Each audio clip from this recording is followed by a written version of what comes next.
ይወር በሌላ አባባል በቁርአን ውስጥ ከአሽሁረል ሑሩም አንድ መሆኑ በተጨማሪ ከሐጅ ወራቶችም አንደኛው መሆኑን ቁርአን አልሐጁ አሽሁሩም ማዕሉማት ይለናል።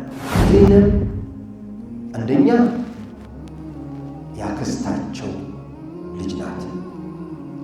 ያክስት ልጅ ጋባ ሲባል በየመንደሩ ያሉ ሙፍቲዎች መከራ ያሳዩናል። ዘይነብ የማን ልጅ ናት? ኡመይማ ብንት ዓብዱል ሙጠሊብ ነች። እሳቸው መሐመድ ብን ዓብድላህ ብን ዓብዱል ሙጠሊብ ናቸው።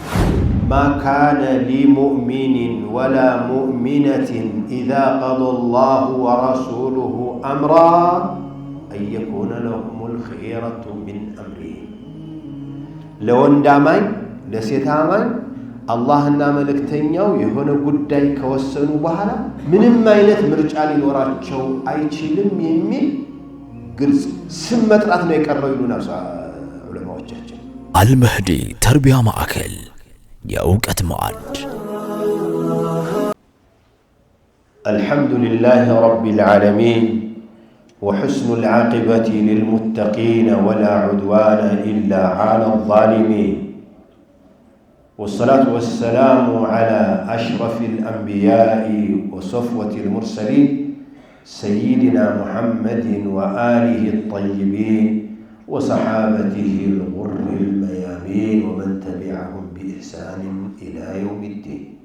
أما بعد أحبتي بزيه بمن وربت أهون بعلنبت وروست بإسلام تاريكوست بزو كستوج تكستوال ከነሱ መካከል ከረሱል ጋር አለይሂ ሰላቱ ወሰላም የተያያዙትን በማንሳት ሙስሊሙ ማህበረሰብ የሚኖርበት ወር በታሪክ ምን እንደነበረ አውቆ እሱም በህይወቱ ምን መስራት እንዳለበት ለኢስላም ምን ሊያዘጋጅ ምን ሊያበረክት እንደሚችል ምን አሻራ ሊያስቀምጥ እንደሚችል እንዲያስብበት ማስታወሻ ፈልጋለሁ።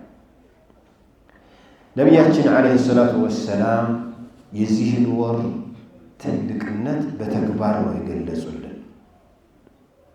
ይሄ ወር በቁርአን ውስጥ ወሮች የዓመቱ ወሮች 12 ናቸው ብሎ አላህ ከነሱ መካከል አራቱ በጣም የተከበሩ ወሮች ስለሆኑ በእነሱ ውስጥ ወንጀል እንዳትሰሩ ፈላ ተዝሊሙ ፊሂነ አንፉሰኩም በእነዚህ በአራቱ ወሮች በተለይ ግፍ እንዳሰሩ ራሳችሁን እንዳትጎዱ ተጠንቀቁ ያለበት ወር ነው።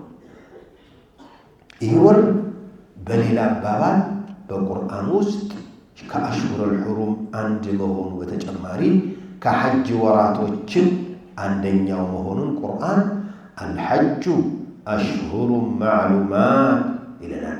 የታወቁ ወሮች ውስጥ ነው ሐጅ የሚደረገው። ከሐጅ ወራቶች መካከል ዙልቂዕዳ ዋኑ ነው። ዙልቂዕዳ ላይ ነው ሰው ጉዞ የሚጀምረው። ሐታ በጣም ትናንሽ ቁጥር የሚልቁት ሀገሮች ራሱ ዝግጅታቸውን ከዙልቂዕዳ 15 ቀን ጀምረው ሄደው ዝግጅታቸውን ያመቻቻሉ። ስለዚህ የሐጅ ወራት ውስጥ አንዱ ነው። ሸዋል፣ ዙልቂዕዳ፣ ዙልሕጃ ናቸው የሐጅ ወራቶች ዝግጅት የሚደረግበት ማለት ነው እንጂ ውቁፉ ረሚል ጀመራት ጠዋፉ ሰዕዩ የሚደረገው ዙልሕጃ ላይ ነው። ዙልሕጃ ይሄ ብቻ አይደለም የተከሰተበት። ነቢዩ ሰለላሁ ዐለይሂ ወሰለም መዲና በሄዱ በ3ኛው ዓመት ላይ የመካ አረመኔዎች ተሰባስበው መጥተው ሙስሊሞቹን ከምድረ ገጽ ለማጥፋት ባደረጉት ዘመቻ ኡሑድ ላይ ከፍተኛ እልቂት ተደርጎ መኮች ደስ ብሏቸው ብዙ ሙስሊሞች ገለናል ብለው ከፈለጋችሁ በሚቀጥለው ዓመት በድር ላይ አሸንፈናል የምትሉበት ቦታ ላይ እንገናኝ አሏቸው። ሙስሊሞችም እሺ አሉ። ቀጠሮው ተደረሰ። 4ኛው ዓመት ላይ ሲደረስ መኮች ሲያዩት ሙስሊሞች ተዘጋጅተው እንደሚመጡ ፍጹም አቅም እንደሌላቸው ሲያውቁ አይ ዘንድሮ ድርቅ ስለሆነ አንሄድም ብሎ አሳመነ አቡ ሱፊያን መኮችን። ግን በቀጠሮ መሐመድ መጥቶ እንዳያጣን ደግሞ ሰው እንላክበት፣ በጣም ብዙ ኃይል እየተዘጋጀብህ ነው ብሎ የሚያስፈራራው፣ ሌላ ደግሞ ላይመጣም ይችላል በሚል ነብዩ ሰለላሁ ዐለይሂ ወሰለም ይሄ ወሬ ሲደርሳቸው ወላሂ ለአኽሩጀነ ወለው ወህዲ እኔ ብቻዬን እንኳን ቢሆን ቀጠሮ ላይ ይገኛለሁ አሉ። እነሱ መኮች ትንሽ ወጣ ካሉ በኋላ ዘንድሮ የድርቅ ዘመን ስለሆነ እናንተ እንደልባችሁ ግመሎቻችሁ እንደልባችሁ በማትሆኑበት አልወስዳችሁም ተመለሱ ብሎ መለሳቸው። ነብዩ ግን አለይሂ ሰላቱ ወሰላም 1400 ጦር ይዘው እዚያ ቀጠሮ ቦታ ተገኙ። ማንም አልተገኘም ከካፊሮቹ። ይሄ ሆኖ በዚህ ወር ነበር። በዚህ ወር በአመቱ ላይ አንድ ትልቅ ክስተት ተከሰተ፣ በእስላም ውስጥ ትልቅ ትምህርት የሰጠ። እሱ ምንድነው? ነብዩ አለይሂ ሰላቱ ወሰላም ዘይነብን ያገቡበት አመት ነው። ዘይነብ ለምንድነው የዘይነብ ጋብቻ ከሌሎቹ ሴቶች ጋብቻ ተለይቶ የሚወራው?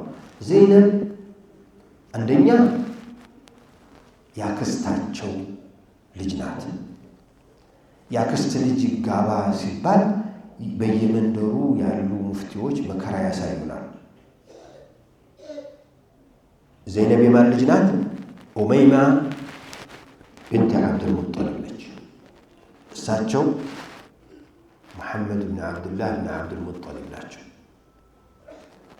የአብደላህ ብን አብዱል ሙጠሊብ እና የኡመይማ ብንት አብዱል ሙጠሊብ ናቸው የተጋቡት ነቢዩና ዘይነብ። ዘይነብ እንዴት አገቧት ግን ትንሽ አስተማሪ የሆነ ታሪክ አለው። ዘይነብን ለራሳቸው አልነበረም መጀመሪያ ያጯት።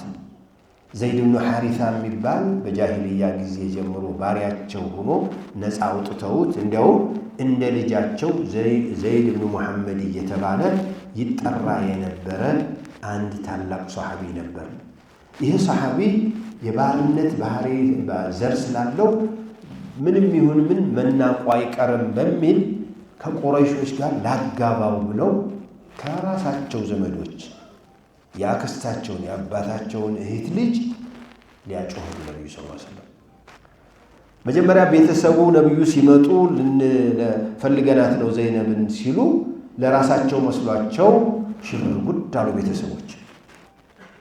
ከዚያ ለእኔ አይደለም ለዘይድ ነው ሲሉ ኧረ አላበዛሁም እንዲያሏቸው።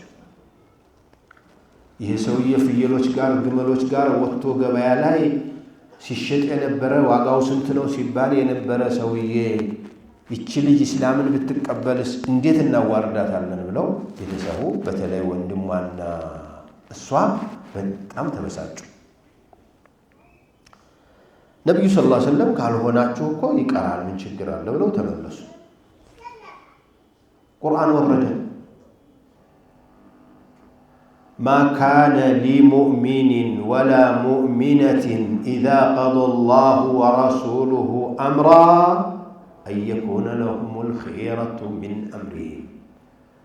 لو اندامين لسيتامين الله ملكتنياو يهون قداي كوسنوا بحالا من ماينت مرجع لنوراتشو أيشلم يمي قلس سمت راتنا يكرروا يلونا علماء الجهجن. ما كان لمؤمن بسوطا ለአንድ ወንድ አማኝ አይገባው ወላ ሙእሚነትን ለሴት አማኝ አይገባትም ለአብደላህና ለዘይነብ አይገባቸውም ከማለት ይልቅ ለኔም ለአንተም ለሷም ለነሱም እንዲያገለግል አላህ በጾታ አረገው። አንድ ወንድ አማኝ አንዲት ሴት አማኝ አላህ ወይ መሐመድ ሰለላሁ ዐለይሂ ወሰለም ይሄ አርጉ ይሄ ይመቻችኋል ይሄ ይሆናችኋል ብለው ውሳኔ ከሰጡ በኋላ በፍጹም ምርጫ ሊኖራቸው አይገባም ማለት ነው። ዘይነብ ይሄ እኮ ቁርአን ወረደ ሲሏቸው እንዴ እኔን ሰማይ ደርሼ የኔ ጉዳይ ተወራ እንግዲያውስ ለፈለገው ይዳሩ ተስማምቻለሁ አሉ። ለማትወደው ለማትፈልገው ለምትንቀው ባል መርሐባ ተቀብያለሁ ገባች። ከተገባ በኋላ ትዳሩ እንግዲህ ተመልከቱት። አሁን ሽንግልናውን ያየው ማን ነው? ነብዩ ሰለላሁ ዐለይሂ ወሰለም ሽምግልናውን ያየው ማን ነው?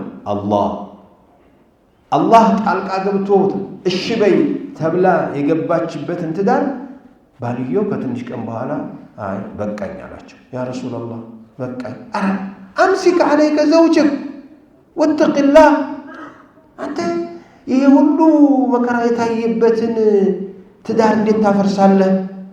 አይ በቃኝ እንግዲህ ካለ ፍላጎቴ እንዴት እኖራለሁ? እስቲ ሴትዮዋን ስላችኋቸዋል። ትናንት አንቢ ብለው ቁርአን ወርዶ አግቢ ተብለው የተገቡ ሴት አልፈልግሽም ሲባሉ ሞራላቸው እንዴት እንደሚነካ ተመልከቱ።